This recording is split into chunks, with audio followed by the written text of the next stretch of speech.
Hello, are you ready to dive into a world of captivating conversations and insightful perspectives with Leap Listens? I'm Sara, and I'm joined by my co-host Roger. Hello. And together we'll be your guides through our third podcast series.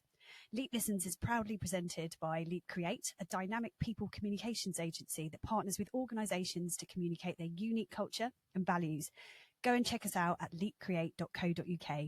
So join us as we explore the latest trends, share success stories, and uncover the secrets of effective communications in the workplace in just 15 minutes, or maybe a little bit more. Welcome to the podcast, Gerry. Hi, guys. Hello. Excellent. Thanks, Gerry. So, Gerry, tell us about you and what you do. Okay, so I wear many hats. So I am currently the client director at Global Media and Entertainment. I work across the FMCG and telecoms categories. But within that role, I have lots of other responsibilities. One of them is I am the co-chair of our Families Network. Mm-hmm. I'm a sort of a brand ambassador of our RISE, which is our ethnic minority network. I'm an all-round sort of busybody with a nose and a head on most things that are around inclusivity. And then outside of Global, I actually I'm the founder of a CIC, a social enterprise called the Uncommon Collective, which specifically looks to support young people from marginalised backgrounds into the media industry and other industries. So yeah, I do a lot. Sounds like it does, yeah. You sort of making me feel like an underachiever. What was it that inspired you to explore the topic of intergenerational work environments? There's a couple of reasons. Firstly, I think the work I do as part of my CIC, the Uncommon Collective, I work and coach with a lot of under 18s. Again, in my capacity at Global, we have a Global Academy, and I also do a lot of work with those guys. So I'm generally around a lot of people that are half my age.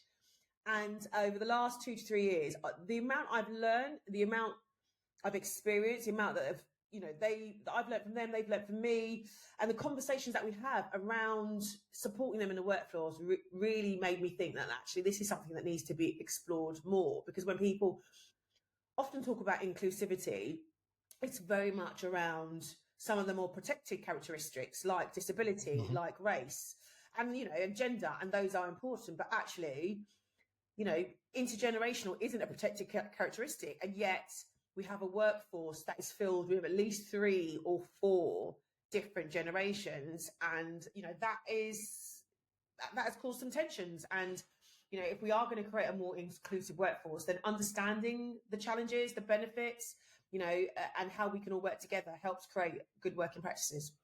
What are some of the most common challenges faced by businesses in fostering an intergenerational workforce? The one I hear it the most, so again, because of the level I'm at, the one I hear a lot from managers is the work-life balance. So if you think about the fact, often you've got managers that are generally, and I'm going to make a bit of a sweeping statement here, but generally 35 plus managers who are managing employees that are 25 plus or 20 plus even in some cases. And the work-life balance, so the expectations of that younger generation, so particularly if you think about millennials, the expectation of Gen Z and millennials of what the workplace will be like versus the expectations and lived experience of that Gen X can be quite contrasting.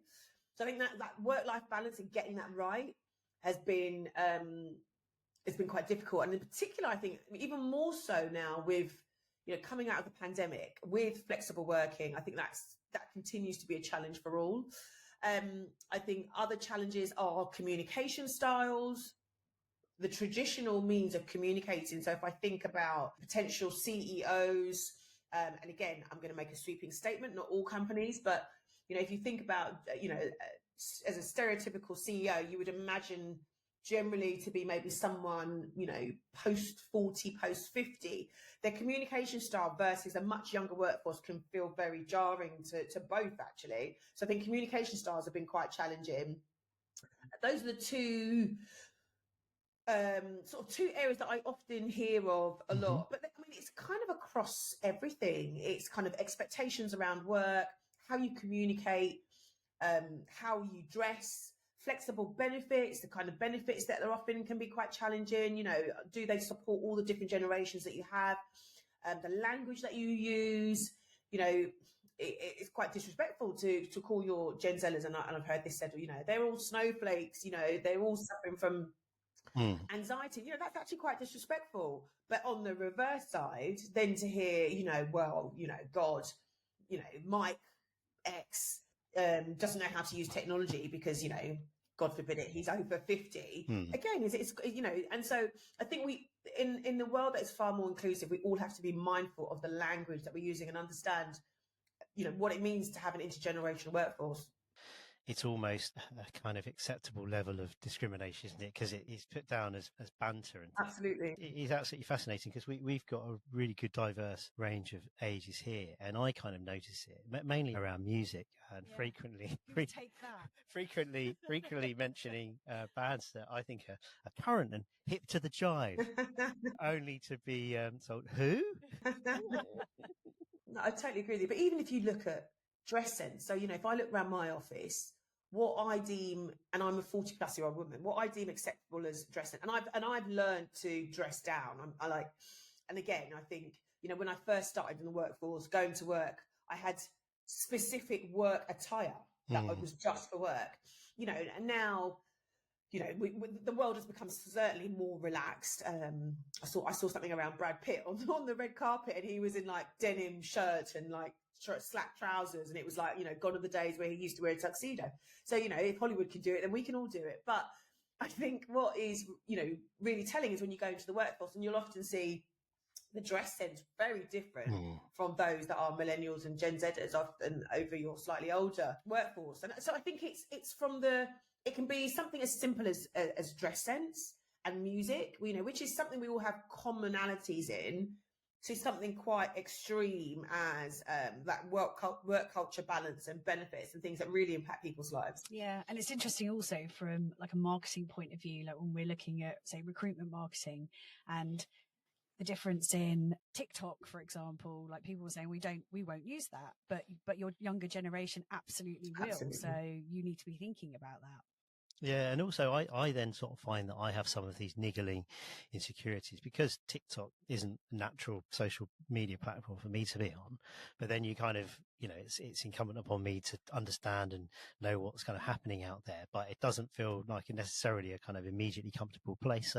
So it's funny how it can foster some insecurities as you do get a bit older. No, and actually, I had this conversation with a client of mine in the telecom sector who works for what you would think is a youth telecoms brand, but as somebody who was in his late 30s, he was like, I don't feel cool enough to understand what our audiences are doing. And like you say, you know, their rapid use of social media doesn't fit in with my lifestyle. I'm a father of two, you know, and it is that, you know, but I think ultimately we do need to understand, but we're not expected to know it all. And I think it's almost kind of like ask them, like, yeah, you know, like, for example, you know, as I'm sure there will be, there's new social media platforms coming up, and I've got a 17-year-old nephew. I just ask him, I'm like, so what are you using now? And I think that is actually in some cases, it's that thing of just expanding your mind and being really open, as opposed to holding on so dear to the things that you know. It's kind of like, okay, well, this is what I know, but actually, tell me about what you're doing. I'm really interested to know about the things that you know, the social platforms, like the terminology that you use, or why you're doing this. I think it's, you know, the key part of inclusivity for all is always about feeling comfortable enough to ask questions about somebody, a situation. So, Gerry, what benefits can companies reap from having a diverse age range in their workforce? You know what? I think the biggest one for me is just, you know, greater representation of your audience. You know, like whatever your product is, whatever your brand is, you're serving a community of people, and that community of people generally will be quite diverse, you know, and across all the characteristics we mentioned. So I think that is then should be reflected in the company, because your output will be greater, you'll have greater effective communication. Ultimately, with the company, you'll have greater problem-solving skills. If you've got people from different generations, different ethnicities, when you all come together to solve a challenge, you're tapping into all that lived, shared experience. That means, you know, what you deliver to your end consumers as a service, as a brand, as a comms style, is more authentic and heartfelt. So I think better problem solving, but also better flexibility and adaptability to the wider world is actually two of the biggest benefits for me of having an intergenerational workforce. So as a man fast approaching 50, apart from me wearing a tracksuit and a baseball cap round the wrong way, what other best practices can you share for bridging the gap and creating that positive intergenerational workforce culture? I think I go back to what I said earlier, which is one of the things I think is always the feedback loop. So ensure that you have different styles of comms that allows every age or every generation within your workforce to feedback. So if you're doing surveys, feel good pulse surveys, and you know that certain demographics maybe are not filling it in as high than other demographics, then think about how you readjust that. Make sure that feedback loop across the business covers everyone. And even in my team, when we're thinking about ideas and sometimes ideas are being seeded down from the board director down through to managers, and I will often say, right, but what about our new starters? What about our junior member staff? How is that feeding down? How are they included in some of those wider company conversations? So it's about having a good feedback loop, but it's also about including all generations in some of those larger decisions. And okay, let's face it, not everyone can have a voice, when these big senior level, board level decisions are being made. But what you can do is create a focus group that has someone from all the generations of all the levels to just go, right, this is what we want to launch. How will this narrative play out, do you think, for you and others that may be like you within our business? Do you think we should tweak it? Because I think that feedback loop is really important. Absolutely. I think there are other things about, readdressing your hiring process, ensuring that that's inclusive. To your point earlier, Sarah, making sure you're using platforms that reach all the different generations and ensuring that your language will make your business feel more welcoming to all the different generations. Yeah. And I think, also, I would also say, think about your employee value proposition. We live in a generation now where, and I think, rightly so after the pandemic, well-being and health and mental health in particular is at the forefront of, reasons as to why I'm going to work at a company. So, as an employer, your value proposition to your staff has got to be right, and it's got to reflect, and that's how you retain good staff of all generations. That's how you encourage them in, that whole retention piece. That's how you encourage them in, and that's how because you're thinking about that unique culture that you've got. You're thinking about all the opportunities of career development. You're thinking about how they learn. You're thinking about their onboarding process. And we live in a omni-channel environment now, and that is partly because of all the different generations we've got. And I think in every part of your business, your response has always got to be omni-channel first. Yeah, absolutely. Yeah. And also it's just asking yourself that question, isn't it? In terms of, like you say, having those focus groups and just making sure that whatever you're doing, whatever you're communicating, that you are including all. Absolutely. And because all Gen Zs have a tiny, tiny attention span, we keep these bite-sized for that reason. That was a joke, by the way. So one of the final questions that we do ask people is what your top reads or listens are at the moment that you recommend to people. Oh God. Okay. So, top listens. I am listening to a podcast called The Coaching Crowd, which is fantastic. And I recommend this for anybody, not just managers, but just a great podcast by two coaching facilitators who really talk about how you bring coaching into everyday conversations. That's one. I'm also sort of dipping in and out the 7 Habits of Highly Effective People. It's a very long podcast, but I'm dipping in and out of that one. One, when we talk about intergenerational conversations, there is a fantastic podcast series and YouTube series called The Audacity of We by a young lady called Mercy Abel, and I actually mentored her. And she absolutely nails this whole intergenerational. She is about the workforce and entering that workforce. So I'd recommend that.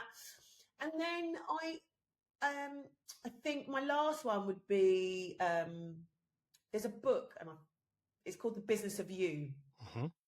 And essentially, it's to support anybody that is thinking about transitioning in work and trying to understand what their business model is. So essentially what it does is take the classic business model and overlay it with your own personal identity and traits and try and help you work out what are the things that you want and love and what you look for from work. So those are my top listens, top reads, top watches. Wow, that's fantastic. I know. You've done nothing to make me feel like I'm achieving any more than I did at the start after your introduction. Yeah, just one would have been fine. Where'd you get the time from, Gerry? It's amazing. I don't watch TV. People ask me this all the time, and I actually say I don't watch TV anymore. I realised that's the thing that I had to go. So, I mean, it's on in the background, but I'm not wedded to any shows. You're not actively watching it. I'm not actively watching it. I'm generally on my laptop, and I just don't watch TV anymore. Brilliant. Fantastic. Well, thank you so much for joining us today.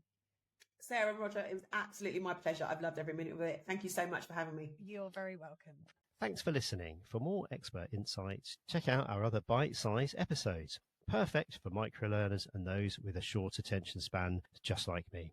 And if you're interested in being a guest, reach out to us at leapcreate.co.uk.